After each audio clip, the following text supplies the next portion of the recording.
Hello, everybody, and welcome back to yet another season of Pork Puck Hockey, where we talk hockey and only hockey. I'm your host, JBACS, and we got a lot to cover here in a little bit of time. So today marks the start of the 2021 season for the NHL. A little delayed as it's already January, and that's because the coronavirus came knocking last season, and we're going to recap last season. Once the pandemic came around and paused things, made the NHL season wonder if they were going to be able to crown a Stanley Cup champion this year, or if it would be the first time in a long time that they have not. They ended up deciding on bubble hockey. All the playoff teams, 8 in each conference, decided to travel up to the old Canadian hockey hubs of Edmonton and Toronto, and that's where they would play in the back to hockey action. They got to play some prelim games to determine final seeding, and then we got right into the playoffs, where there were some surprises. But ultimately, it came down to 2 teams. The Tampa Bay Lightning made it back into the Stanley Cup Finals as they continued their dominance in the playoffs and rolled right through everybody, it would seem. And then they matched up with somewhat of an underdog, the Dallas Stars. The St. Louis Blues finished first in the West, but the Stars didn't seem to care as they found their winning ways and rolled right into the finals with Anton Khudobin backstopping them and some unsung heroes. But they could not be any match for the Tampa Bay Lightning, as the Lightning had historic numbers put up and they would end up winning the Stanley Cup last season. So as that happened, things kind of got weird for this season. We were wondering, were we even going to have a season? What this season would actually bring? Would COVID cause more bubble hockey? But here we are, January 13th, and we are going to have an NHL season. Yes, it's a shortened season, have that in fact, but it's still going to be one hell of a year. We'll see, as we have plenty of new players in new places, some new coaches as well in new places, and kicks all off tonight with a bunch of games, and then we have 100 and some odd days of consecutive nights with hockey, and that's something you like to hear. So we're going to start it off by one of the big signings in the offseason, the Vegas Golden Knights. They would sign Alex Pietrangelo, one of the top defensive free agents in the offseason. He should bolster that defense into the Stanley Cup Finals, as Vegas is one of the favorites. But we shall see. He's a very good player, but St. Louis is going to be without him. And you know what they did? They went out and signed Torrey Krug, longtime defenseman for the Boston Bruins, who's also another offensive-minded defenseman like Petro himself, out in Vegas now. So interesting to see how those 2 defensemen will play. Well, it's a tough time in Washington, as your boy Braden Holtby will now be wearing the Vancouver Canucks jersey.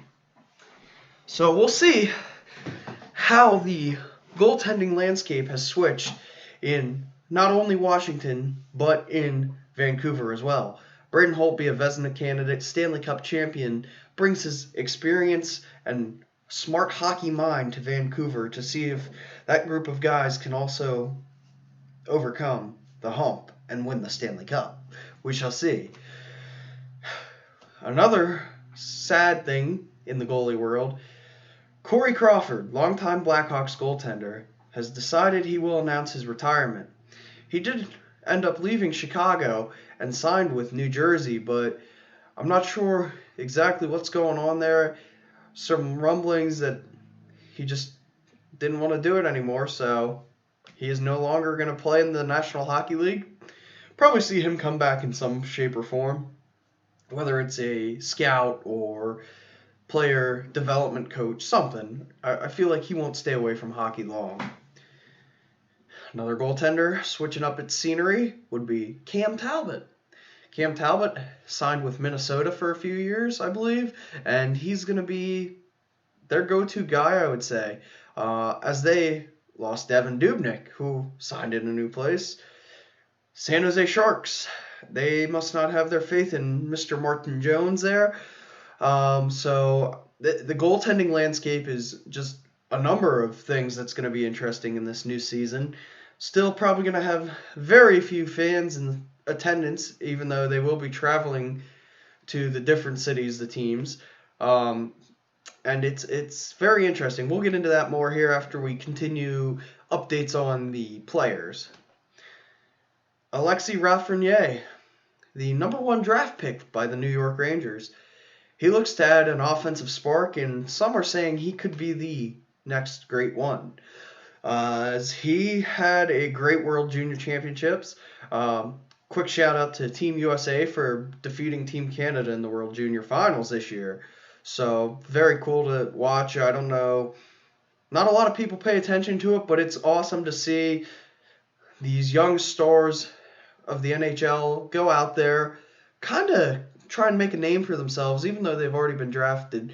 The likes of Trevor Zegras, Tim Stützle, Alexis Lafreniere, Connor McMichael, so on and so forth. A bunch of younger guys, under 20, out there doing their thing and showing the NHL clubs that they can go out and actually earn a spot. So we'll see a lot of those faces play in the NHL this year. To continue on the goaltender sadness, we have Henrik Lundqvist, who signed with the Washington Capitals. Great move by the Capitals to bring in a veteran to train Ilya Samsonov, the young Russian netminder. But unfortunately, the King has his health to worry about. So he had to get open heart surgery, and he seems to be on the mend now, so thoughts and prayers are with him. But a true legend in the game. Be sad to not see him suit up for the Caps this year. Taylor Hall, my man, keeps signing everywhere. This time he's landed himself for the Buffalo Sabres. Good move by Buffalo as they look to add some offense to their team this year, and hopefully that offense is what they're looking for to get them back into the playoffs and maybe follow suits with their NFL counterpart, the Buffalo Bills, who are hot right now in the NFL playoffs as they have a game coming up this weekend. Another big name going to Washington, Big Z, Zdeno Chara, the tall defenseman, longtime Boston Bruin, has signed a deal with the Capitals, who looks to maybe reclaim his glory in the Stanley Cup, as they have many options on defense. Chara thought he could come in there and help them out, and I see him fitting in pretty well. Another big name has signed elsewhere. Mr. Jumbo Joe Thornton has signed in Toronto, and he will play with Austin Matthews and Nylander and Marner and those guys, and hopefully get Toronto to finally win a game in the first, or a series, in the first round, and get that team back into the playoffs past the first round. So we'll see. So we're going to discuss a little bit about the new season this year and how it's gotten some new rules and some new divisions. So, as I'm sure you all are aware, the NHL announced they will be having 4 divisions with 7 or 8 teams each. The one division will include all the Canadian teams, Montreal, Calgary, Vancouver, Toronto, and so on and so forth. But we also have some weird divisions where the West Division includes teams like Colorado. Not sure that they're really in the West, but hey, they're going to play out there and probably win that division, but they got Vegas knocking on their door. Then we have a Central Division with teams that we might see do well. Who knows? We're interested about the Central. It's not as boastful of top teams. But then you got the Eastern Division, which has the Flyers, Capitals, Penguins, and Boston Bruins. So that Central Division, we do know who's going to win, though. it's probably going to be the Tampa Bay Lightning or the Dallas Stars, which brings me to a point. The Central Division is going to see the Stanley Cup finalists play each other 8 times, as well as the East is going to see Crosby Ovechkin 8 times. It's quite the interesting thing where these teams are going to play just in their division compared to where we would see them traveling from the East to the West. Kind of minimize travel and hopefully cut down on the COVID cases. And I don't know. It's going to come down to who can survive in these divisions, playing teams 8 times each. You got to beat them 5 to 6 times and in those series just to kind of keep yourself afloat. So top 4 teams of each division will then move on to the playoff round and be reseeded. So we'll see how that all goes. But I got some sleeper teams for you. Vancouver might be a sleeper team. They got a lot of veteran presence out there now with their young guns, and they might make their way back up to some stardom. The Ottawa Senators, they're an intriguing team. They have the likes of Matt Murray in net, who was a longtime Penguin, and I think he can help them with their goaltending issues. They have a young core with Chuck and the other boys there, but we'll see how they do. I think they're another sleeper. Ottawa and Vancouver are 2 of my kind of silent teams that could be good.